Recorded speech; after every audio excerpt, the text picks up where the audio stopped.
જ્ઞાન યોગમાં જણાવેલ છે કે જે આપણું મન છે એ ભટકતા વાંદરાના સમાન છે અને તેને એકાગ્રત કરવું એ જ સાચું શિક્ષણ છે।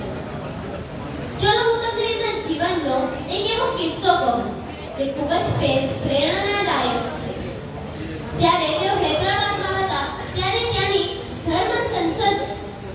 ધર્મ સંસદમાં તેઓ બેઠા હતા અને ત્યાં તેમણે પોતાના ભાષણની શરૂઆત અત્રે ઉપસ્થિત મારા ભાઈઓ તથા બહેનો કરીને કરી।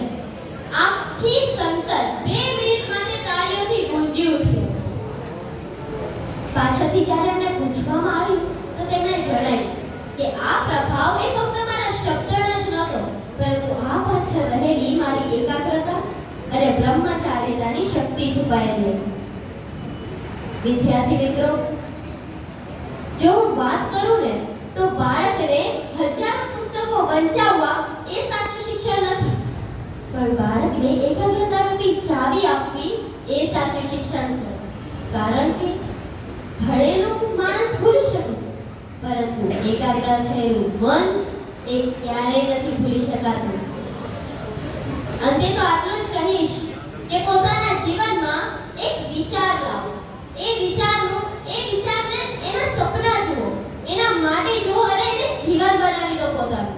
જો આપણા ભારત દેશનો દરેક નાગરિક, દરેક વૃદ્ધ, દરેક બાળક, દરેક યુવાન જો આવું વિચારે ને તો આપણા ભારત દેશને ફરીથી વિશ્વગુરુ બનતા કોઈ નહીં રોકી શકે। અંતે તો આજના યુવાનોને આટલું જ કહીશું કે જે સ્વામી વિવેકાનંદજીએ